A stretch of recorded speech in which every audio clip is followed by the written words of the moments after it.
je vais faire un retour en arrière sur vos prestations pour qu'on voit justement, puisque c'est le dernier débrief, qu'on voit un petit peu quels sont les moments où charnières, où les choses se sont déclenchées, où les choses ont un petit peu changé, où vous avez assimilé tout ce qui avait été remis en question, comment vous avez travaillé ces remises en question, et qu'est-ce qui a fait que vous êtes là aujourd'hui toutes les deux en finale, et est-ce que c'est identifiable à l'image, et est-ce que vous arrivez à faire vraiment une analyse de ça, sachant que ça a été quand même assez court comme apprentissage finalement, et que vous avez assimilé beaucoup de choses en peu de temps. Et donc voilà, on va y aller directement parce que vous êtes que deux, mais j'ai quand même beaucoup de choses à vous dire.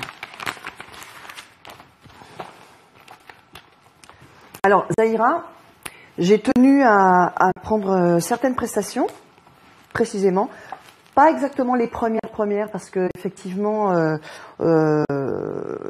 on avait tous les défauts qui étaient visibles, mais qui étaient aussi liés vraiment à cette première où on a le trac, où on a beaucoup de choses qui viennent entraver un petit peu les capacités qu'on a, hein, comme quand on passe un premier casting, on n'est pas au top de ses capacités. Donc j'ai préféré aller un petit peu plus loin pour voir quand on est soi-disant à l'aise, qu'on commence à être à l'aise, comment les défauts peuvent continuer à pointer quand même, et à savoir, là c'est plus réel, c'est plus constructif de travailler à ce moment-là. En tout cas de les pointer à ce moment-là. Donc sur le Prime 4, tu étais en duo avec Lame, et il y avait Daniel au chœur. Et donc on va regarder cette prestation.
Ça me fait trop rire de voir ça.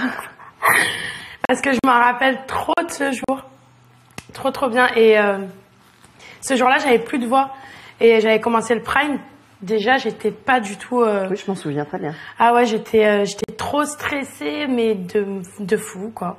Et là, je vois que j'essaie de le cacher un maximum. Et que, il y a encore beaucoup de vibes pour rien. Là, on n'était qu'à un mois de travail, hein, 4e Prime. Disons que je commence avec ça déjà. La première phrase, il y en a 1 milliard. Juste sur la première, c'est bizarre de le... Alors que je m'en rappelle l'avoir vu au débrief et de m'être dit, bon, ok, c'est pas ça qui m'avait sauté aux yeux. Non, mais ce qui est intéressant de voir, c'est que effectivement, tu te rends compte encore après un mois que tu as toujours plein de vibes, alors qu'on était en train de tout gommer, en train de justement de faire ce travail. Mais tu vois comme quoi c'est pas facile, comme quoi c'est long, et que ça prend un peu de temps. Hein, et que, mais bon, il y a d'autres choses qui apparaissent là, je trouve quand même déjà sur ce 4e Prime. Dis-moi, moi ce qui m'intéresse, c'est comment toi tu t'es vraiment senti, tu t'en souviens très bien, et comment aujourd'hui avec ce regard, ce recul, cette conscience que tu as maintenant du travail et de la remise en question, comment tu l'analyses? Je me sentais pas bien du tout à ce moment-là parce que j'avais un gros problème et j'ai été en train de perdre ma voix au fur et à mesure du Prime. Et j'étais pas dedans, quoi. Et est-ce que tu crois que les spectateurs se rendent compte? Non, je pense pas. Parce que là, à me voir, je souris, je bouge. Donc, Donc ouais, t'as une conscience quand même. Oui, j'ai quand même bien caché mon jeu. Maintenant, avec le recul, je le vois. Mais moi, puisque je me connais, je sais que non. Qu'est-ce que t'en penses, Lorraine? Je trouve que ça se voit absolument pas, en fait, qu'elle est... Enfin, je sais pas, elle est juste bien sur scène, elle s'amuse, mais on dirait pas du tout qu'elle est gênée par quoi que ce soit. C'est ça qui est super. Moi, je pense que ça vient vraiment de tous les débriefs qu'on a fait auparavant, où on a pointé tout ce qui allait pas, les doigts sur le micro qui tapotaient le micro, les vagues, la tenue à la Beyoncé, où on se cache derrière un personnage qu'on aime bien, qu'on connaît bien, et dans lequel on se projette un peu pour pouvoir avoir sa sécurité. Et comme je te l'ai dit, tes vibes, ta façon de chanter, c'était ton garde-fou, c'était aussi à toi, ton assurance vie en tant que chanteuse. Et tout ça commençait pendant le mois, si tu veux, il y a eu un espèce déséquilibre. Et tu as commencé à être voilà, un petit peu sur un fil, à savoir qu'est-ce que je fais pas, qu'est-ce que je garde pas, qu'est-ce que je joue, qu'est-ce que je ne joue pas. Voilà.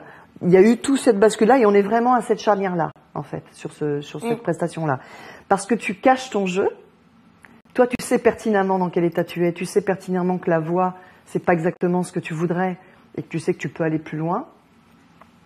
Et en même temps, tu es hyper généreuse, hyper présente, hyper souriante, un vrai regard déjà envers le public et envers l'âme avec qui tu fais un duo vraiment de connivence et de partage. Et Daniel?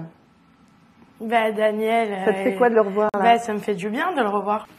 Et puis lui aussi, je vois qu'à cette époque, il n'était pas encore bien à l'aise. Ouais. Hein. C'est fou, hein? Ouais. Voilà.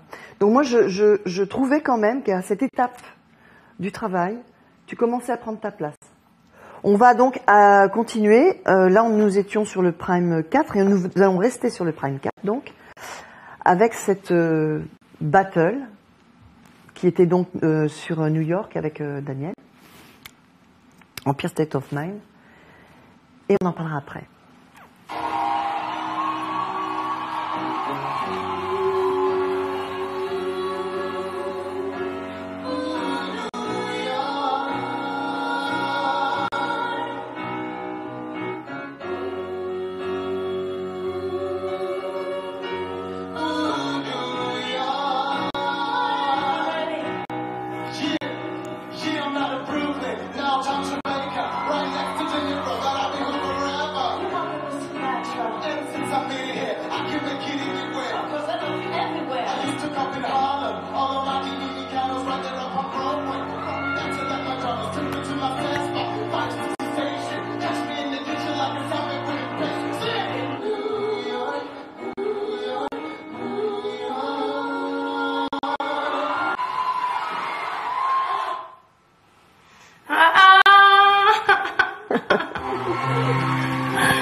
Non, s'il vous plaît.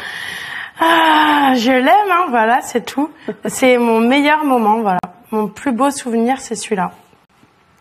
Vraiment. Même si, oui, voilà, techniquement, c'est pas ma meilleure prestation, mais au niveau de l'émotion et tout, et du partage qu'il y a, pour moi, oui, c'est ma meilleure prestation. C'est notre meilleure prestation de duo, en tout cas. Donc là, comment tu te sentais, toi, scéniquement? T'étais à ta place, tu te sentais... Franchement, je calculais même pas vraiment ma façon d'être, ou j'étais avec lui et voilà. Il y avait rien autour. Et cette idée de battle? Non. Il y a jamais eu. Il y a jamais eu de battle entre Daniel et moi, ça c'est sûr. Au contraire, même c'était tout l'inverse.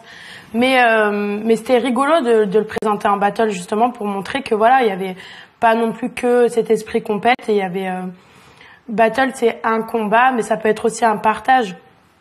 Là, en l'occurrence, l'idée c'était de défendre vos places, vos prestations. Hein. On était dans cette dynamique-là à ce moment-là. Ouais. Vous l'avez joué comme ça, on l'avait souligné au débrief. Et mais c'est ce qui fait votre force aussi. Hein. Moi, je trouve qu'il y a une vraie belle battle. C'est pas une battle de combat où on va s'entretuer et il y aura un mort et un vivant. Non, c'est pas ça. Il y a deux de plus en plus vivants, surtout. Ouais. Non, c'est mon meilleur souvenir. Qu'est-ce que t'en penses, toi, Lorraine? Moi, cette presta, elle fait partie de mon top 3 des meilleures prestas. Je trouve que c'est... Enfin, c'était le même jour où t'avais plus de voix, je crois. Ouais.